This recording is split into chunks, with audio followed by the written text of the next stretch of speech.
Welcome to Out of My Mouth, the program where raw thoughts meet unfiltered conversations. Join us as we dive into the depths of human experience, where we share stories, perspectives, and insights that just might challenge the status quo. Get ready to laugh, cry, and ponder the world around you like never before. This is Out of My Mouth.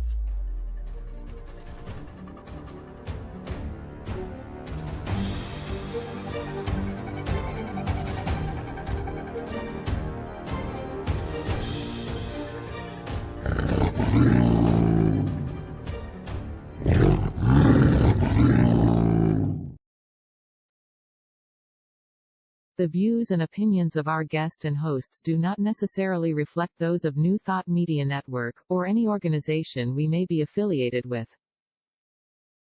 Here at New Thought Media Network, we welcome freedom of speech and courageous conversations. There are many topics that can be difficult to navigate. Challenging the status quo and engaging in lively debate is important to expanding our understanding of one another, and life in general. Creating a peaceful world doesn't happen because no one disagrees, it happens from a willingness to understanding one another. In our programming, we strive to expand consciousness and assist people in creating remarkable lives. Your comments are welcome at info@ntmedia.org. Good afternoon and welcome to Out of My Mouth, where we have courageous conversations about all kinds of topics. And today we're going to be talking about human trafficking. Yes, we are. Well, let us begin with the land acknowledgement. In the spirit of reconciliation and peace, we are grateful for the opportunity to meet on these sacred lands. We thank the generations of people who have taken care of these lands for thousands of years. We recognize our oneness, we realize our history, and we choose to create a new reality. We are one. Miigwech. Well, my guest today is Kim Belew. And Kim has spent the last 20 years writing music and giving inspirational talks and workshops. And she's had many profound and life-altering moments. Most notable happened when she faced the choice of continuing to live her life in compartments weighed down by the secrets of childhood abuse, unhealed trauma, and living out patterns that left her feeling with no sense of purpose or meaning.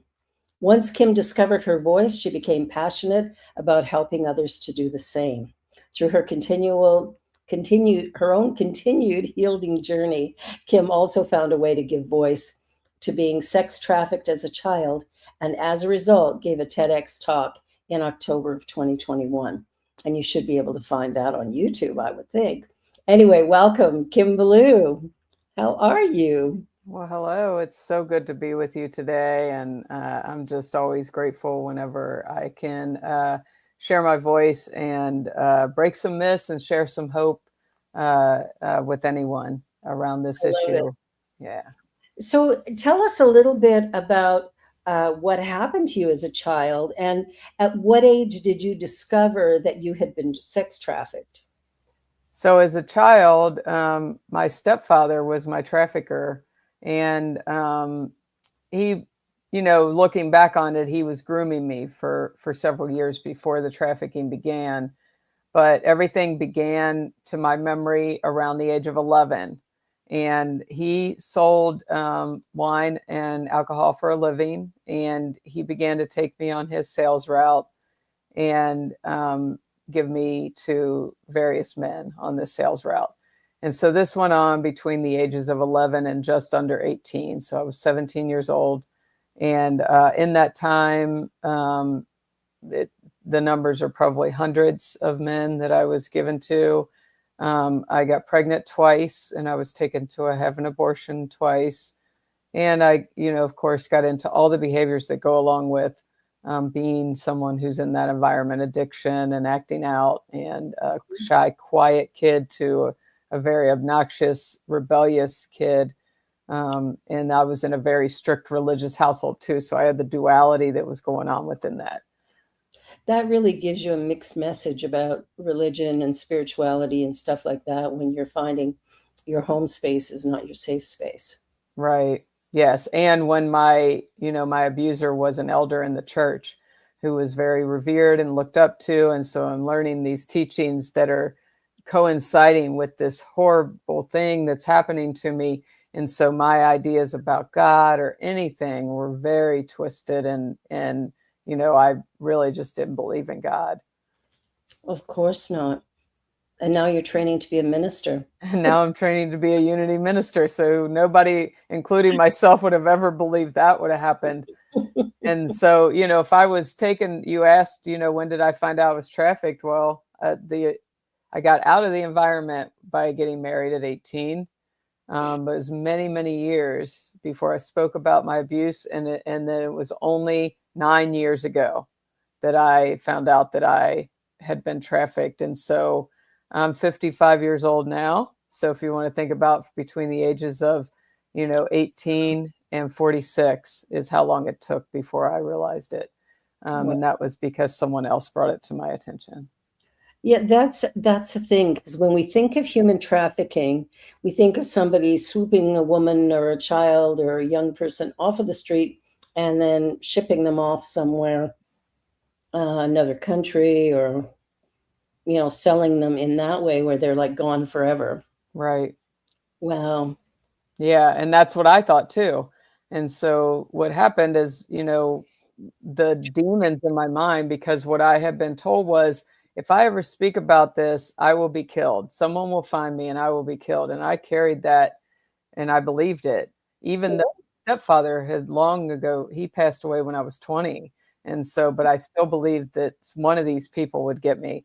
And so I didn't speak about it. And then that was just so haunting to me that one day, about 12 years ago, I got the message that you need to share this to get it out of you and no longer let it control you. And so I wrote it all out and actually posted on social media and just, some details about what had happened. And someone from End Slavery here in Cincinnati saw the post and contacted me and asked me to come in. And when I did, they started educating me on what really had happened to me. And that was when I was completely shocked and began educating myself. Yeah. So, well, I think there's a lot of misunderstanding around this, like there is so many issues because we don't talk about them. Right. And we think it happens somewhere else, right? It's so far removed from us, that we think, oh, it doesn't touch here. And so I don't need to know anything about it. And yet my story is so common, and especially in the United States, it's the more common type of trafficking. Yeah, it would be here as well. Mm-hmm. I know that, excuse me while I mute. I'm about to do that. Yeah. Because we have it here too. Like I was, driving to another town and stopped, at a gas station in a stop spot there. And there's signs on the inside of the women's washrooms on each stall. Mm-hmm. And if you know of someone or you suspect somebody's being trafficked, here's a number to call. Mm-hmm. And so for anyone in the United States, do you have a number for Enslave, or maybe our producer could find the website for them? Yeah, End Slavery is actually all over the country. So they have locations. I'm not exactly sure every city that they're located in, but yeah, there is a human trafficking hotline. I don't have the number on me, but you can look that up and that will give you resources wherever you are. It'll give you the resources of, what you can do and who you can contact if you believe that there's someone who's a victim of trafficking. And if there's a child that you believe is, usually children's hospitals are really aware.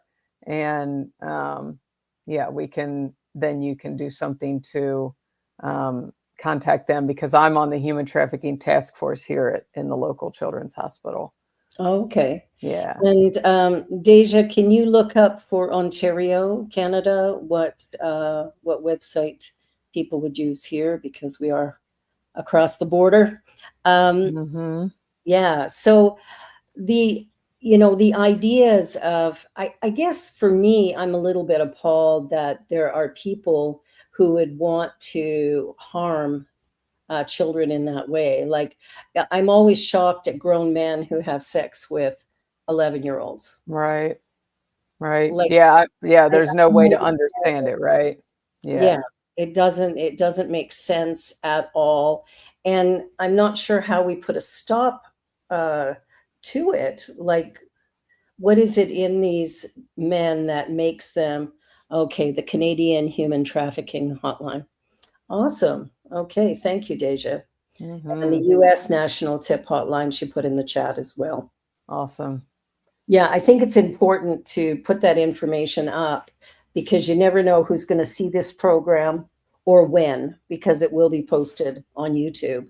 And so it will be up for the long haul. And then you never know. Somebody Yeah. sees it and they go, wait a minute, I didn't know. Right. Now, if your stepfather was still alive, would there have been charges brought? Well, so what happened is, even though I didn't know I was trafficked, I had a complete breakdown when I was 19 years old. I really lost my mind between alcoholism and holding all of this in me.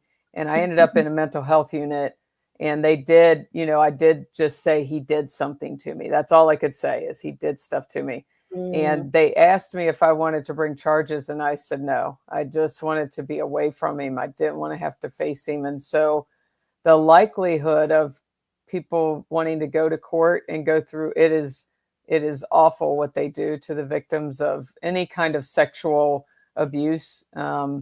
Yeah, because they make you prove it. The elders in my church have brought me into a room and said, prove it, show us something, and it's like, how do you prove something like that? And so it just re-abuses the victim. And so I if he'd have been living, to be honest with you, I don't think I would have still be alive.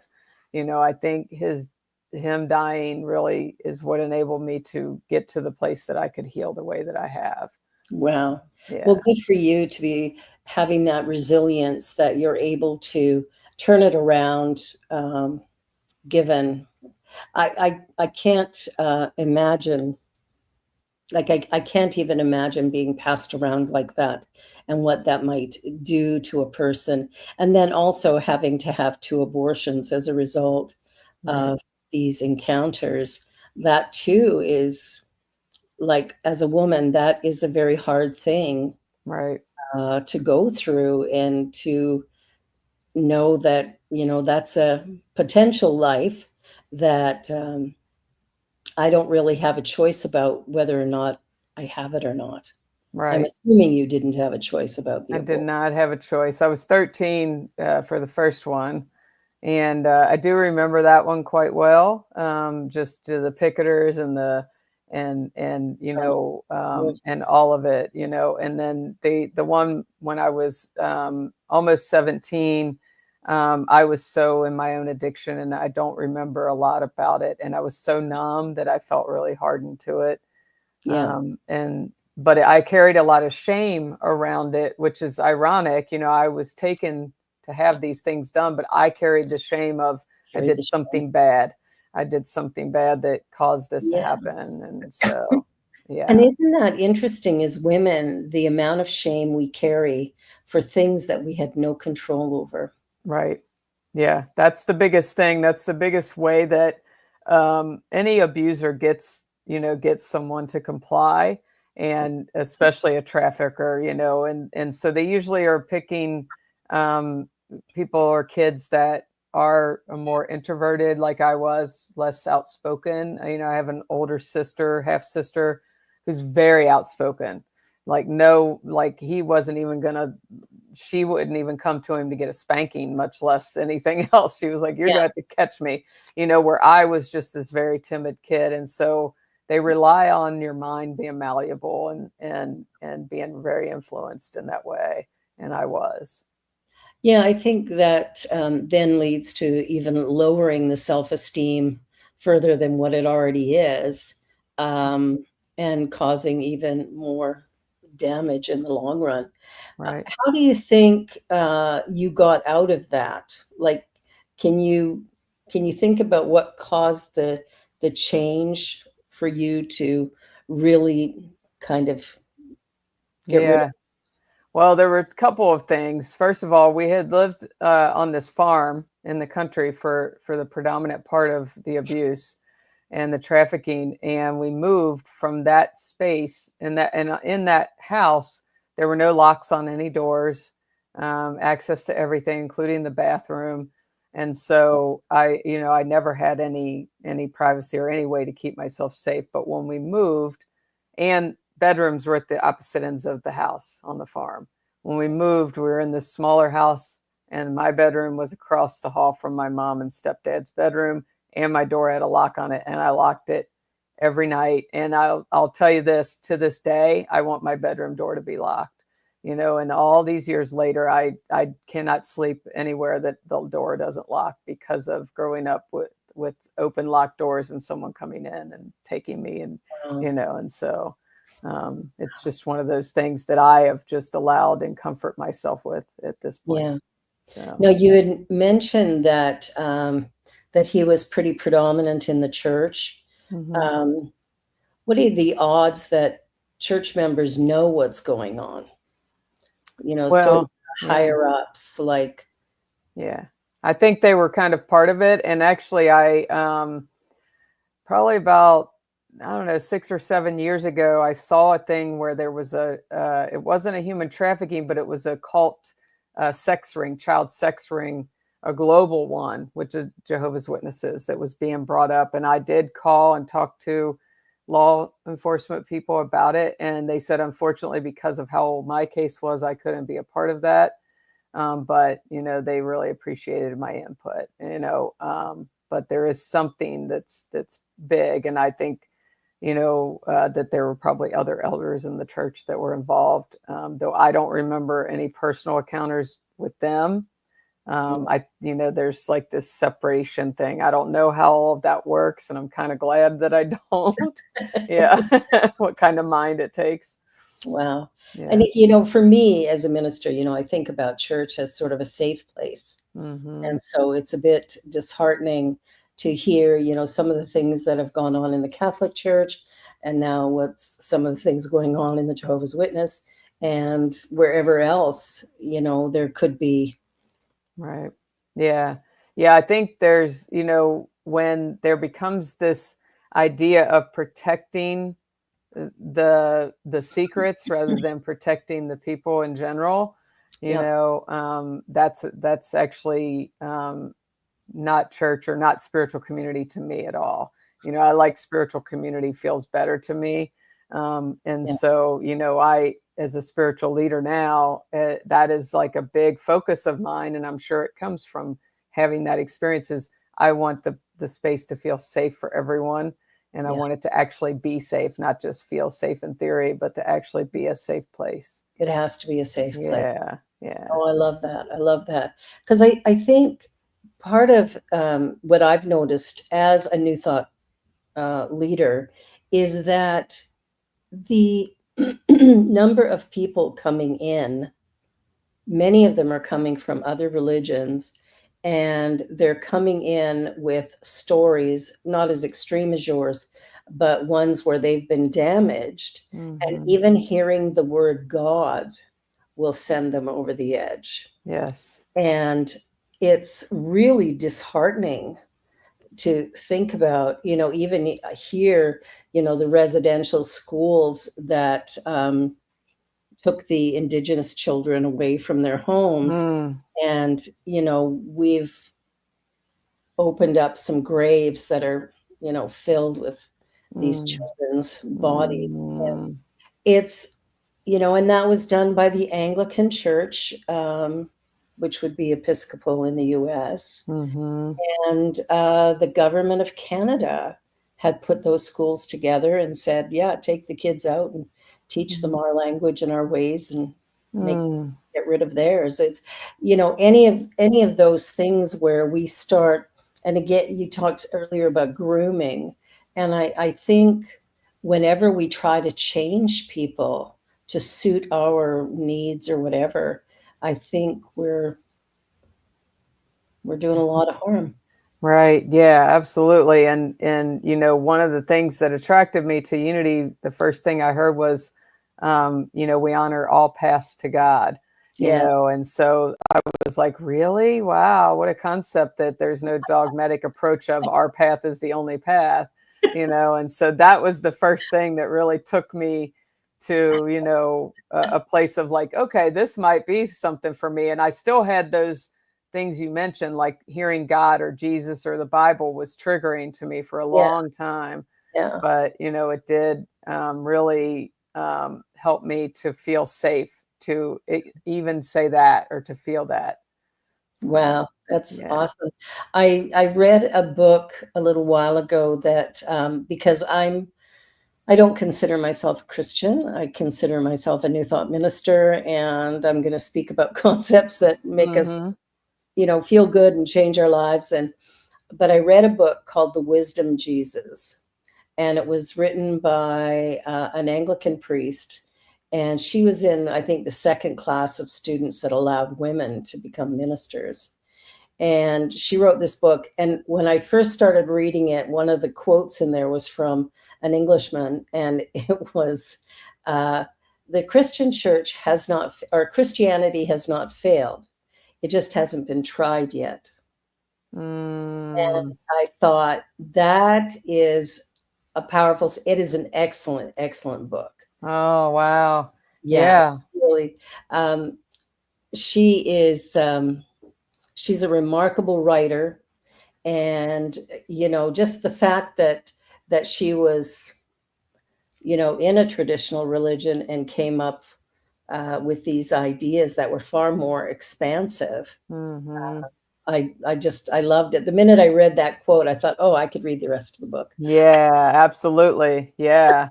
Because if she's Yeah. starting with that, then she's got some good stuff to say, and she does. And then there's another minister out there, Nadia Bolz-Weber, Mm. who who is a Lutheran minister, and she swears, and she's all tattooed I like love it. an eye, like she's just this wild woman, but really clear thinker, very smart woman. And Mm-hmm. she's doing amazing, amazing stuff. Her best video, I think, is the one on forgiveness. Mm. But I think that, when we look at other religions, and one of the things that I've made sure, like any of my students, if they say anything about another religion, like, oh, well, this, that, or the other thing, I want to stop them and go, we're not opposed. Mm-hmm. We're not opposed to any religion. We, may not understand it. We may have different views, but we're not going to, um, we're still one with them. Mm-hmm. So we have to find a way of speaking about it without putting it down.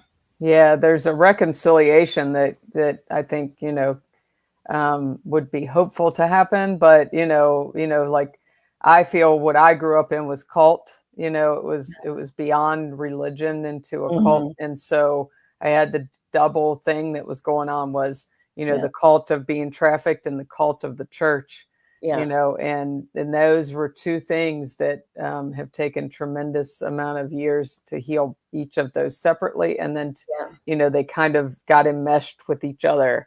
And so everything that was going on with the cult and I was learning there was enmeshing with what was happening in my life. And then I had compartments that were going on that made it possible for me to survive all of it. So then there was this third me that was kind of, operating. So We sort of have that ability to kind of separate ourselves from the trauma so we can survive. yeah. My stepbrother was in the Jehovah's Witness, and he had 4 children with his wife, and then she died very, very young from Mm, anorexia. mm, And he was so devastated by her death. She was pregnant at the time too, and of course they didn't mm, make it either. But um, the church forced him to marry a 16-year-old and who that, he didn't love her. He didn't really know her. And they forced them to get married. They had a child, and he committed suicide. He was like, can't do this. Can't do. He just, had been, enough is enough. Yeah. And when he died, he came to me in a meditation 3 days later, had asked me to perform his eulogy. So I contacted his church. And they went, no, you're not related to him, and no, you can't speak here. So I actually wrote a poem and printed out a bunch of copies and took it and handed out. They didn't even like it that we attended the funeral, but they couldn't kick us out of that. And the funeral was the most horrible thing I'd ever experienced. It had nothing to do with him. It was all about guilt and shame and whatever. So we went to a bar and we totally eulogized him in every beautiful way possible, friends and family, and we got a little tipsy, and we just shared lots of love. But I think, when we look at what is a cult, that would be a great topic for a show. A cult is a place that doesn't let you think for yourself, and you can't leave. And you can't question it at all. You can't question it at all. Yeah. That's when you're in a place where, and that's definitely, like, he wasn't allowed to even associate with us. Yeah, exactly. Older. Yeah. It was really hard for us, because we didn't get to spend the time with him that, because we'd, kind of grown up together for all those years. And from the time I was about 11. And he died at 35. So it's hard. It's really hard. And I know it's got to be confusing, like I grew up in that situation, and where family members, we weren't supposed to associate with them if they weren't part of the church. And then when I left at 20, everyone I knew, I had to know that was going to be a death of everyone that I knew, and they weren't going to talk to me again. My sister is still a part of it, and so she kind of floats in and out of my life, and had a lot of resentment towards me over, speaking up about this and bringing my elder stepfather into it, because in the church's eyes, he got forgiven, where I have not. And so, finding my own reconciliation with all of that has been my own healing journey outside of that church. Wow. So, yeah. Well, we're going to take a little commercial break. We're about at the halfway point here. This has been a very interesting conversation. Yes. For those of you watching, be sure to like, share, and subscribe if you're enjoying what we're doing here. And put any questions or comments that you have in the chat. We'd be happy to address them straight away.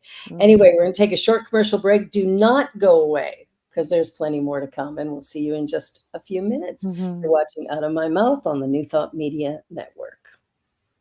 Welcome to Science of Mind Archives, your gateway to spiritual wisdom. Join us for our grand opening gala. Experience a weekend of inspiration. Enjoy a ribbon-cutting ceremony, a gala dinner and workshops, plus a labyrinth walk and town hall. Connect with a community of seekers. Explore spiritual teachings and resources. Find your path to personal growth. Join us from April 24th to 27th. Lodging options are still available. Visit our website www.scienceofmindarchives.com for more details. Please RSVP by March 15th. Featuring Reverend Jesse Jennings, musical inspirations with Karen Drucker and the spirit of Ernest Holmes. Come celebrate our new home at Unity Village, Lee's Summit, Missouri, and please visit www.scienceofmindarchives.com. Please help us say thank you to our organizational sponsors, including the Hepperlin Foundation, Affiliated New Thought Network, International New Thought Alliance, Science of Mind Archives and Library Foundation, Center for Spiritual Living Denver, Center for Spiritual Living Midtown, New Thought Philadelphia, Planned Happiness Institute, Summit Center for Spiritual Living, One Heart Retreats, Center for Spiritual Living on the Lake, Unity Spiritual Center Kitchener, Om Center for Spiritual Living La Mesa, Satya Center, Center for Spiritual Living North Jersey, Unity of Savannah, and Center for Spiritual Living Seattle, as well as all of our individual donors. Thank you for making New Thought Media Network a place to be. Please come be you. And remember, like, share, and subscribe. New Thought Media Network, positively inspiring.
Welcome back to our show, and our guest Kim Belew is sharing her journey as a survivor of human trafficking. And that's what was, when you discovered that that's what had occurred, what was the first thing that happened for you? Like, where did you begin on this journey of healing?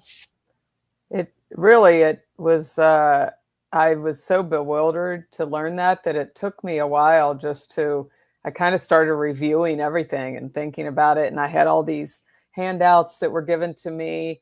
And so I just started researching and reviewing and reading up on it and realizing that there had been some survivors that came forth, but they were not like my story. And so then I was like, wow, if I carried the myth and I was trafficked, how many people must be? And so it really gave me this motivation, this mission that I came on to not only do my own healing for me, but so that I could be a voice to breaking those myths. And so it was really a great motivation. That's one of the things we've found with so many of the difficult topics that we cover, is part of the challenge is that it gets hidden and that nobody's talking about it. And a part of it is they don't understand what it is. And then it's easier to ignore it if it isn't happening to you. Right. Yeah. Absolutely. Absolutely. And, people, I talk to people all the time, because I think people feel like they're powerless. Like, this is such a big thing. There's nothing that I personally could do. And yet awareness is everything. And even if you are aware enough that you see someone and you think this could be happening, you might not be able, it might not get them out of it right away, but it could be a step to it ending for them sooner than later. And so that awareness is everything, and holding a consciousness or getting involved in, there's lots of safe houses for women currently that are being, rescued from trafficking. And you could go volunteer at one of those or support one of those. I work with a few of them. So. Yeah, that's, I'm still kind of, dealing with my own myth around what it is. And so it's wonderful to get your interpretation. As you're continuing your journey now, you're sharing these stories and these ideas everywhere you go. You've got your TED Talk out there. And has that made a big difference for you in your healing, being able to tell that story? Or is there still some shame and stuff attached to you? It's both. It's both. I mean, there's not as much of the shame, but it is still there. The fear is still there. Every time I speak, like being on this show, there's the healing and empowering piece, and there's that little cellular piece that says someone's going to find you. And so every time I speak, I am canceling out one of those cells. And so, Wow. you know, and I Your life tell was people that threatened. it was threatened over and over and over again. Yeah. Yeah. If you talk about this, we'll kill you. Yes, absolutely. Yeah. And I That's believe that.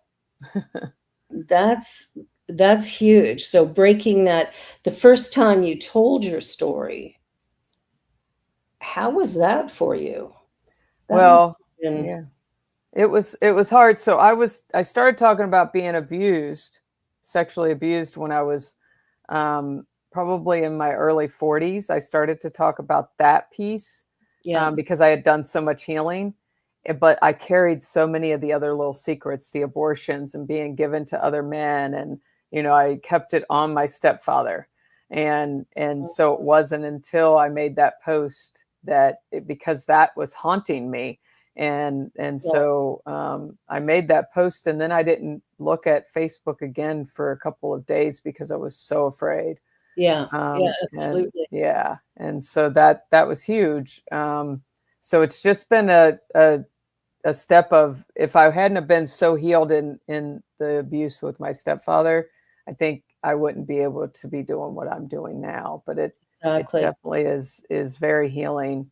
Every time I do, I just posted yesterday on Facebook saying, I know that people think, because I even speak about it from the platform at Unity, that I've been trafficked, that, you know, and so, you know, I'm very vocal about it. And I was like, I know people probably think because I share so often that it's easy. And I need you to know that it's not about it being easy. It's about it being necessary, and about it, you know, being a part of my own healing and empowerment, that every time I speak, you know, I've got all the years that I was in silence to make up for. So I've only got about 6 years that I've been speaking out about this. And so if you counter that to how many years I wasn't, that's pretty big. So It really is. It really is. So tell me about your mindset when you did that first post. Like that must have been hard to do, to actually scary. post it. Yeah, it was hard. And what happened is, you know, of course, I'm involved in this spiritual journey, and I'm doing my awakening. And I read the 4 agreements, which shifted my life completely. And so I'm in the middle of, I had a cleaning business, and I'm cleaning this house, and it just hits me like I'm still feeling all this trauma around my stepdad. And it just hits me like, you've got to do this. You've got to, the shame lives in the darkness, and you've got to bring it to the light. And so the one thing I can say about social media is it made it easy for me to bring it to the light on a platform where I didn't have to look at someone in the eye and say the words out of my mouth. I could type it out. And so the process took me a few days to write it out. And then I had to do it without thinking about it. I just did it, posted it, and walked away. And I was scared to death. And so, yeah, it was wild. And so what happened when you did finally look at it and look at the comments? And like, the support that I got was like so phenomenal. I think that probably got the most reaction of all of my sharing around my story since then, because, you know, it was such a big thing. And that enabled me to know, okay, let me keep doing this in some ways. And that was when someone contacted me and said, this is what's happened to you. And so then End Slavery had me start speaking for them, and start, you know, and so slowly but surely I'm, you know, suddenly being asked to share this story in big platforms and make a choice. Do I want to do that? Or do I want to stay small and let the shame be a part of, you know, what carries me? And so I have just keep choosing to not let the shame win out every time. Yeah. So just to really drop into the strength that already exists within you and bringing it forward. It's very courageous to do what you're doing. And when you look at, who you're accusing, because it's not just your stepfather, it's the church. And it's a big church. There's a lot of chapters. And Yeah. so I could understand your fear for sure. Right. Yeah, absolutely. And it's not really, even like with my sister, if she does talk to me, we just don't talk about it. It's the elephant in the room. And so, and I've reconciled that I have to let them have their journey and Yeah. I have to have mine, and I can't let that squash my voice, which is, the tendency is I want to squash my voice so someone will love me because I'm a child of abuse, and so being able to let my voice be heard and know that I can be loved within that as well, but maybe not by the people I hoped would be. That's been the hugest reconciliation. Yeah, that's where you've got to be okay with letting go of those who are not with you and creating your chosen family. Yes. Rather than the birth family. And I think that's the case for many people of abuse, that it has to go to that chosen, the people we choose to hang with, people we choose to be with, who actually support us in a loving and compassionate way. That's really, really important. Yes, absolutely. And I've done that, for the last 20 years or so. I've really surrounded myself with a huge, chosen family network. And so Awesome. it's wonderful. And it's a big reason why I can continue to do this. Truly. I think we all need community and support, to stand in these things. So. Absolutely. Absolutely. Now, are you in a relationship at the moment? No, but I've had many, and the last one actually was really abusive, and and so which was it was a learning experience for me, because I got to learn that even after all these years of healing in my own life, I ended up in something where I had an abuser attachment bond with someone. And that was really eye-opening for me, and why I stayed, and the healing that I've had to do on the other side of it. Yeah. So, I think when we come from abuse, it's what's familiar. Yeah.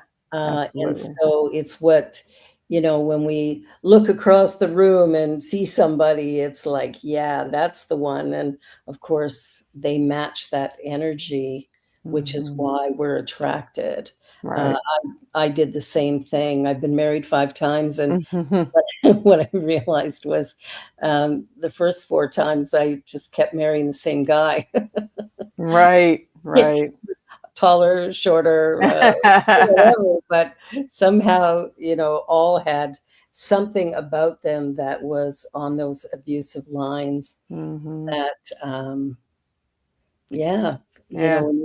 in those situations, because I had 2 very violent husbands, but it wasn't until I found this teaching that I turned that around and went, no more. And I ended up dating another guy who was like that, and turned around. And as soon as it showed up, I just said, drop me off at my house and don't ever call me again. Oh, wow. Good for We're done. you. Yeah, it's like at some point you have to go, no, I'm worth more than that. Yeah. I'd rather be alone than be in an abusive situation. Right. Yeah. And that was, part of my thing was, I had many years into unity teachings and learnings that, I didn't seek something out. I was sought, but there was a quality within me that was attractive to them, and a quality in them that, obviously opened something up in me for a greater healing. I'm really grateful I'm not there now. And I can take what I did learn from that. It was huge. And it showed me, if we're talking about spiral dynamics, it showed me where I was touching on that spiral of my own healing, and it touched in again in a big way for me to really do some tremendous healing. That's beautiful. That's beautiful. Like sometimes it's those bumps in the road that actually get us the furthest along in our journey of healing. So sometimes we need that knock on the head before we see straight. Yeah, yeah, it was definitely an eye-opening awareness. And, on the other side of that, as I was reconciling with myself and the shame I felt about being in a relationship like that for 5 years, I was asked to consider being the spiritual leader at my home unity. And so, life has wild ways of taking you on a journey that you never would have taken otherwise. And so, I say sometimes the hardest things that have happened to me in my life are the greatest blessings, because they're the biggest awakenings. I wouldn't change a single step of my journey that got me to where I am now. Yeah, I agree. Because I think it really does take that that learning curve that comes from trauma. If we go on that journey, if we're brave enough to do it, that's what changes everything. That's what moves us into a whole new experience of life. I know I'm very grateful for the life that I've had. And as much of it was really bad, I'll call it what it was really good in where it brought me. Mm-hmm. Yes. You get to that place where, because I'm in a marriage now of 23 years that is fabulous. That's wonderful. And that couldn't have happened. And there's still things that I'm, uncovering in myself. So I think our journey is a forever journey. Yes, absolutely. We're on this planet, we've got some work to do. Yes, absolutely. I don't think that my journey, of awareness or healing will ever be complete until I'm not in this, human body. But, I always say it as, the spaces in between feeling those really hard moments gets bigger and bigger. And so, and I have these tools that help me deal with those in a different and new and more effective way. And so that's really been the gift for me. It's not that life isn't going to happen or hard things aren't going to happen, or I'm not going to still feel some of my trauma, but that I'm going to have tools that are going to enable me to deal with that in a new way that doesn't create collateral damage around me or within me. That's the key, is to do it in a way that helps you to be the best you can be. Absolutely. So that's awesome. Yes. Now, you did mention you're a musician. Mm-hmm. So tell me a little bit about the music you've written and what that is like. Yeah, that's a fun journey in itself. So I started out in Unity as a conscious rapper, and really started going to the Power Music Festival 14 years ago, and was the one and only rapper who came and was writing this conscious rap, and I call it conscious. It's got a hope-filled message, but it's real. And so I started doing that. And then about 7 or 8 years ago, I just started teaching myself to play the piano again after having shock treatments and forgetting all of that years ago, and started singing. And I was singing the song Imagine by John Lennon. Nice. And from there, I realized maybe there is a voice there. And then in 2021, I had got diagnosed with ovarian cancer. And I had a big major life-saving surgery 30 days before I gave that TED talk that's out on YouTube. Wow. And when I came out of that, I wrote a song that wasn't a rap. It was a song. And so that's out on YouTube as well, called Melody of My Soul. And it's really, so now I've morphed into doing singing, and I still write rap and still rap, but, just exploring the avenues that have opened up within it. Yeah. Can you share a conscious rap with us? Oh my goodness. You're really, okay. Let's see. I wrote this, about Dr. Martin Luther King's, I Have a Dream speech. So I'll just do the first verse. When I think about the great Dr. King, the man that he was, his vision and dream, when I think about what he saw for the future, how we never lost hope that we'd all come together, I wonder if he could ever have imagined that progress would stall and we'd lose our ambition. I wonder if he thought after all this time we'd still have solutions worth trying to find. Do you think he dreamt of the crime in the streets or the battle among races there still seems to be? Do you think his vision involved guns and war, or is there a chance? You know, he wanted more peace, more change, and more unity, more love between humans, more ways to be free. Today is the day we can breathe a new life, give hope to a vision that wants a great light. So listen to me and pay close attention, because today I'm proposing a new resurrection. I like it. Thank you. That's awesome. Thank you. Because there's something about rap that sort of just pulls you in. So I love that it's something that's speaking truth to stupid. Right. Yeah. And I like using a genre that has been typically associated with negativity and, misogynistic things. And, I understand, because there is a lot of that out there. There is, yes. So I like being able to bring a different spin on. I love that. I'll have to look up your music. That's awesome. Something else we can explore. I think that women have throughout history, for the most part, have been treated pretty badly overall, and I think it's time for us to rise up. Yes.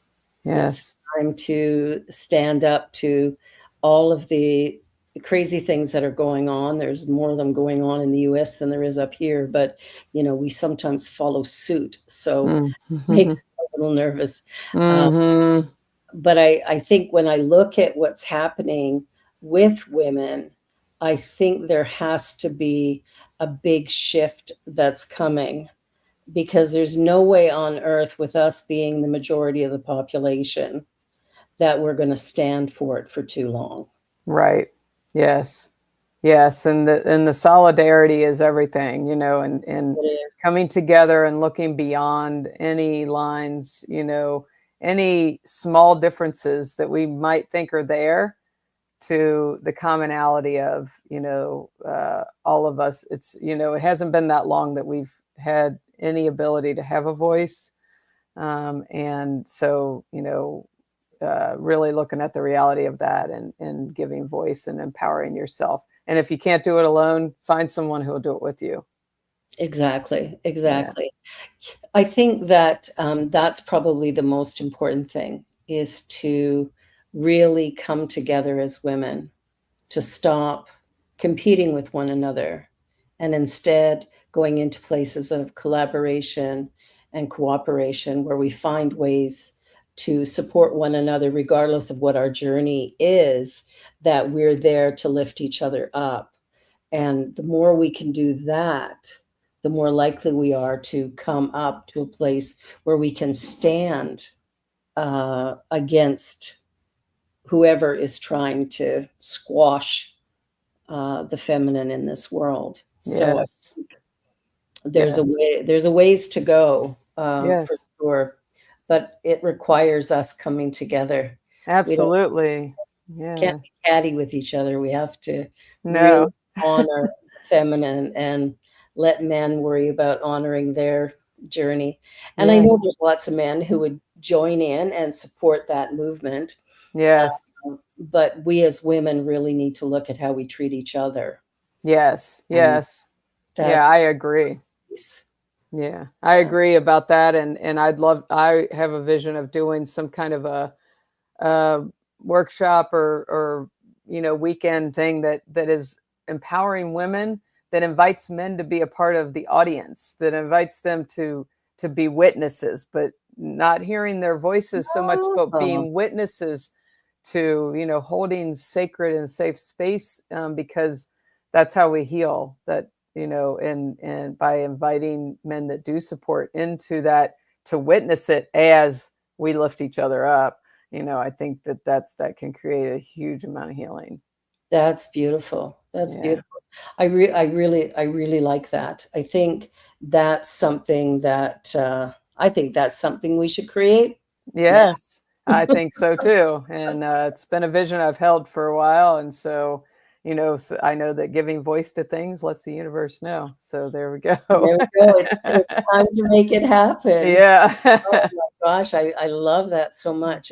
Because that to me would be, because I remember doing something at the Parliament of World Religions, one of the workshops where they had both men and women in the room, and they had women stand up and go, you know, like, please, like we were all seated, but for the women, stand up if ever you felt threatened as a woman by a man, you know, or you've ever been abused in whatever way. And they were asking all these very triggering questions, but people honored it and stood up. And I think some of the men were really shocked, because the other thing they did was they had the men stand up. Are you afraid to go out for a walk at night? Mm-hmm. You know, things like that. They asked all these different questions, and it was really powerful to see how there was abuse on both sides, fear on both sides, but for very different reasons. And I Yes. think men tend to have more, they have a greater network, Yeah. I think, than we do, because men don't compete with each other. Right. Yeah. Women have to get to that place of stop comparing and competing, and social media doesn't help that, you know, and this whole idea of perfectionism and different things. And so, you know, if we can step outside of that and really be in space with each other and support each other without competing and feeling small, that's going to be the greatest healer right there. It really will. Yeah. Well, we're down to our last 3 minutes. All right. Wow, it went by fast. It goes by really fast. And we like to end the show by asking you to just share one idea that you think is the most important takeaway from this program. One idea, I think for me, if I was just to talk about anything that you carry in your mind that you think you know something about, dig deeper, go look, go research, find out more. You know, it doesn't have to be specifically trafficking. That is my thing that I would invite, but whatever it is, you know, oftentimes we're wrong about it. And so, but you know, that contempt prior to investigation. So investigate, look a little deeper, and you just might discover something really unknown in a way that you can be involved in the solution. So. Oh, I love that. Educate, educate, educate, educate. Mm-hmm. Yes. I serve on a board that manages a foundation that serves people living with HIV. It's interesting how many people think, what? AIDS is still a thing? Mm-hmm. Yeah, there's like a 35% increase. Right. Cases of AIDS recently, or not AIDS, but HIV. HIV, yeah. Yeah, it's just they have drugs to treat it now. Yeah, they have drugs to treat it, but that doesn't change your quality of life, which absolutely. is crap. Yeah. I know my adopted son has HIV, and so you know, I know this, and so dig deep, folks. Learn, yes. learn. Yes. And people living with HIV have a great challenge if they want to date or anything, because for one, they have to reveal their status. And number two, if they're on meds, if it's untraceable, it's non-transmittable. So people don't know that. Right. So they hear HIV and that's okay, not going to talk to you. Right. Yeah. Educate. And yeah, I mean, there's a whole shame stigma for the people who end up with it and have to tell everybody, and, you know, and so it's just all of that. It's so dig deep and just, you know, find out more. Yeah. Thank you, Kim. Stick around for a minute, because I have another question for you off the air. All right. For those of you watching and listening, please, please, please pay attention to what's going on around you. Dig deep. Thank you, Kim. You've been a wonderful, wonderful guest. And I look forward to having you back one day to, who knows, talk about cult or something. Yes, absolutely. I'm so grateful to be here. Thank you so much. Oh, you're so welcome. And for all of you watching, you're watching Out of My Mouth on the New Thought Media Network. And you can join us here every Wednesday at 4 o'clock Eastern time, which happens to be 3 o'clock Mountain. And I hope you have a most wonderful, wonderful week, and we'll see you next time. Like, share, and subscribe, and be sure to tell all your friends about today's show. Bye for now.